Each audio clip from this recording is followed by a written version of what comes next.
నమస్తే, నేను ప్రియాంకారావు. వైవి సుబ్బారెడ్డి గారు అంటే జగన్మోహన్ రెడ్డి గారికి బాబాయ్. మనం కాస్త ముందుకెళ్తే 2019 ఎలక్షన్‌కి ముందు వివేకానంద రెడ్డి గారి హత్య జరిగింది. ఈ హత్యకు మూల కారణం ఎవరు అంటే జగన్మోహన్ రెడ్డి గారి కుటుంబ సభ్యులు అని చెప్పేసి అంటున్నారు. మళ్ళీ ఇప్పుడు మరో బాబాయ్ అయిన వైవి సుబ్బారెడ్డి గారికి కూడా ప్రాణహాని ఉంది, రక్షణ కల్పించాలి అని చెప్పి ఒక మంత్రి అంటున్న మాటలు. అంటే ఇప్పుడు వైవి సుబ్బారెడ్డి గారికి ప్రాణహాని నిజంగానే ఉందా? రక్షణ కల్పించాలా? కల్పిస్తే ఎవరి వల్ల హాని ఉంది అనేది కూడా తెలుసుకుందాం. మనతో మాట్లాడడానికి సీనియర్ జర్నలిస్ట్ సిఎస్ రావు గారు ఉన్నారు. ఆయన అడిగి తెలుసుకుందాం. నమస్కారం సార్. ఒక మంత్రి అన్న మాట ఏంటి అంటే వైవి సుబ్బారెడ్డి గారు జగన్మోహన్ రెడ్డి గారి బాబాయ్ కావున ఆయనకి రక్షణ కల్పించాలి, ఆయనకి ప్రాణహాని ఉంది అని చెప్పేసి ఒక స్టేట్మెంట్ ఇచ్చారు.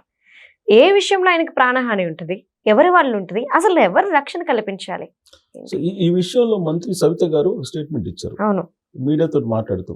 అవును, ఆవిడ ఏం చెప్తున్నారంటే వైవి సుబ్బారెడ్డి గారికి రక్షణ కల్పించాలి, రక్షణ కల్పిస్తే మంచిది అనేటువంటి ఒక అభిప్రాయాన్ని ఆవిడ వ్యక్తం చేశారు.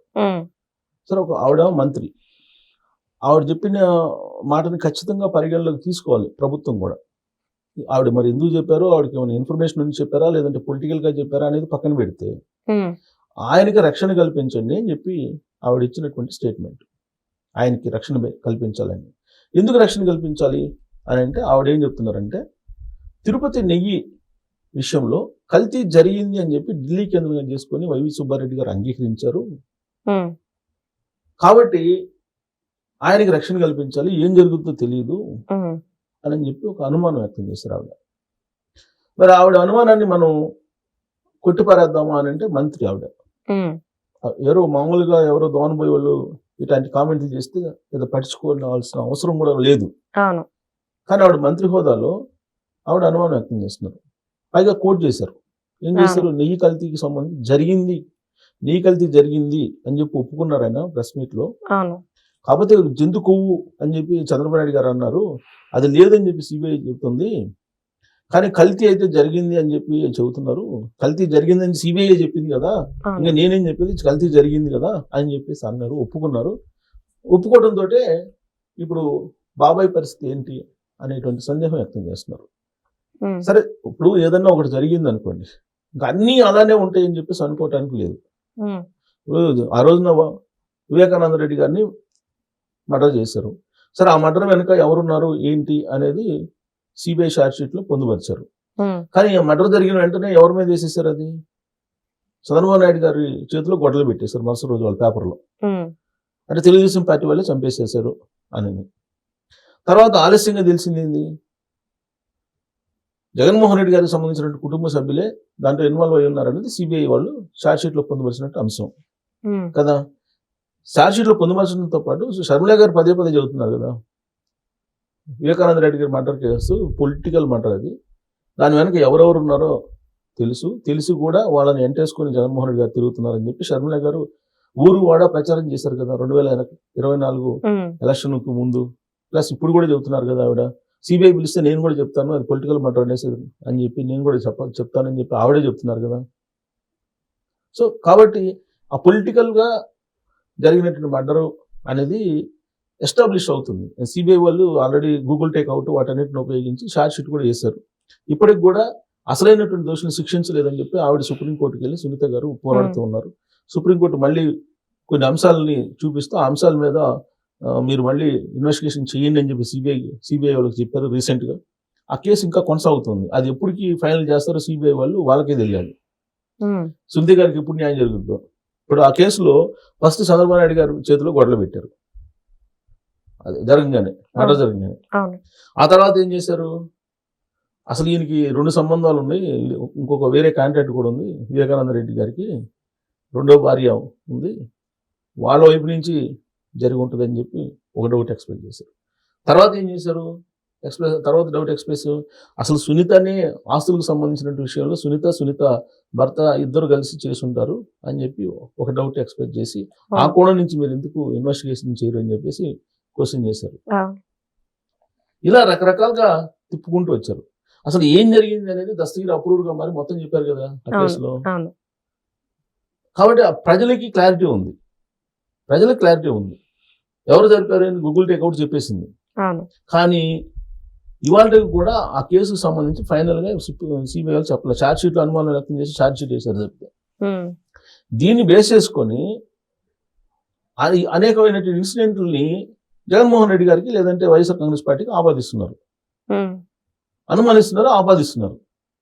ఆ మధ్యలో 2024 ఎలక్షన్ ముందు విజయమ్మ గారు అమెరికా వెళ్ళారు ఏదో పని మీద.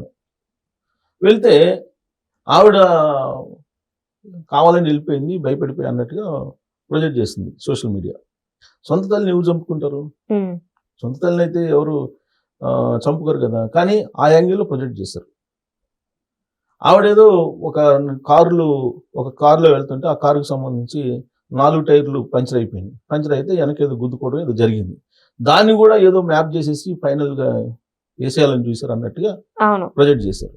అంత దారుణంగా ఉంటారా? ఉండరు. అంత దారుణంగా ఎందుకు ఉంటారు? కాబట్టి ఏదైనా ఇన్సిడెంట్ జరిగినప్పుడు యాదృచ్ఛికంగా జరిగిన వాటిని కూడా అప్పుడు బాబాయ్ మర్డర్ జరిగింది కాబట్టి ఆ కోణం నుంచే చూస్తారు జనరల్ గా. అప్పుడు అంటే బేసిక్ గా అనుమానాలు వ్యక్తం అవడానికి రీజన్ కూడా 4 టైర్లు ఒకేసారి ఎలా పంచర్ అవుతాయి అన్న క్వశ్చన్ దగ్గర నుండే కదా సార్ రేజ్ అయింది. అదే నేను చెప్పేది అదే, ఒకటి జరిగింది కాబట్టి ఇప్పుడు ఎవరైనా ఒకరు దొంగతనం చేస్తారనుకోండి, పట్టుబడతాడు. ఇంకా ఇప్పుడు తర్వాత జరిగేటువంటి దొంగతనాలు ఏమైనా ఉన్నాయి అనుకోండి, ఫస్ట్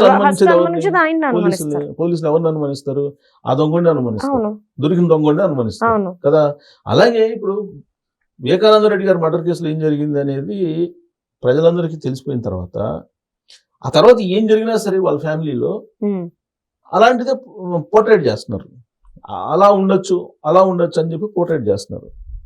కానీ జగన్మోహన్ రెడ్డి గారిని దేవుడిలాగా కొలిసేటువంటి వాళ్ళు ఉన్నారు వాళ్ళ పార్టీలో, వైఎస్ఆర్ కాంగ్రెస్ పార్టీలో. వాళ్ళు ఎందుకు నమ్ముతారు? నమ్మరు కదా. మీరు అనుమానం వ్యక్తం చేస్తున్నారు, ప్రత్యర్థి పార్టీ నుంచి మీరు అనుమానం వ్యక్తం చేస్తున్నారు. అలాగే వైఎస్ఆర్ కాంగ్రెస్ పార్టీ వాళ్ళు కూడా తెలుగుదేశం పార్టీ వాళ్ళ మీద అనేక అనుమానాలు వ్యక్తం చేస్తూ ఉంటుంది రకరకాలుగా. ఏమని లోకేష్ గారు సీఎం కాబోతున్నాడు అని చెప్పి అంటారు ఒకసారి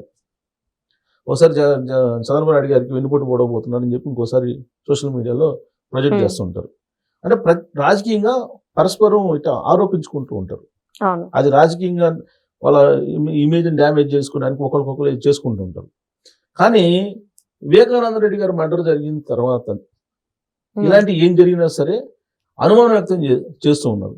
ఇప్పుడు సవిత గారు మంత్రి హోదాలో కూడా ఆవిడ ఎందుకు ఎక్స్ప్రెస్ చేస్తున్నారు? వైవి సుబ్బారెడ్డి గారు ఇప్పుడు అప్రూవ్డ్గా మారి, ఒక రకంగా చెప్పాలంటే ఆయన అప్రూవ్డ్గా మారినట్టే నీ కల్తీ విషయంలో. ఏమంటున్నారు? కల్తీ జరిగింది, అది ఎవరు చేస్తారో తెలియట్లేదు, నాకైతే తెలియదు అని చెప్పి అంటున్నాడు ఆయన. కల్తీ జరిగింది నాకైతే తెలియదు అని అంటున్నాడు. ఆయన ఏమో టీటీడీ చైర్మన్, అప్పుడు నాకు తెలియకుండా జరిగిందని చెప్పి ఆయన అంటున్నాడు. ఎలా జరిగింది? ఆ చిన్నప్పని ఎవరో నాకు తెలియదు అంటాడు. ఆ చిన్నప్పని అప్పుడెప్పుడో నాకు పిఏగా చేశాడు, నాకేం సంబంధం అని అంటాడు ఆయన. కల్తీ జరిగిందని ఒప్పుకుంటున్నాడు, కాబట్టి నాకు తెలియదు అంటున్నాడు ఆయన. అంటే ఒప్పుకున్నాడు కదా. ఆయన ఒక రకంగా చెప్పాలంటే ప్రజాక్షేత్రంలో అప్రూవ్డ్గా మారాడు. ఇక అప్రూవ్డ్గా మారాల్సింది ఎక్కడ? సిబిఐ దగ్గర అప్రూవ్డ్గా మారాడు ఆయన. అప్రూవ్డ్గా మారాల్సిన అవసరం ఉంది. ప్రజాక్షేత్రంలో అప్రూవ్డ్గా మారారు, ఢిల్లీ కేంద్రం చేసుకుని. ఇది వైఎస్ఆర్ కాంగ్రెస్ పార్టీకి డ్యామేజ్ చేసేటువంటి అంశమే కదా. అందుకే సవిత గారు అనుమానం వ్యక్తం చేస్తున్నారు. ఒక బాబాయ్ అప్పుడు అట్ అయింది, ఈసారి ఈ బాబాయ్ కూడా ఇదే, అప్పుడు గొడ్డలి ఇప్పుడు ఇంకోటి అన్నట్టుగా మాట్లాడుతున్నారు వాళ్ళు. ఎవరు? తెలుగుదేశం పార్టీకి సంబంధించినట్టు. అందుకే నేను చెప్పేది, ఒకసారి దొంగతనం చేస్తూ దొరికిపోయిన తర్వాత జరిగిన దొంగతనాలకి సంబంధించి వాళ్ళ ప్రమేయం లేకపోయినా వాళ్ళు అనుమానిస్తారు. బహుశా ఆ కోణం నుంచి ఆవిడేమన్నా అనుమానం వ్యక్తం చేస్తుందేమో. కానీ ఒకవేళ ఆయనకి నిజంగానే ప్రాణహాని ఉంటే ఇంటెలిజెన్స్ ఖచ్చితంగా ఆయనకి రక్షణ కల్పిస్తుంది. రక్షణ కల్పించకుండా ఉండదు కదా.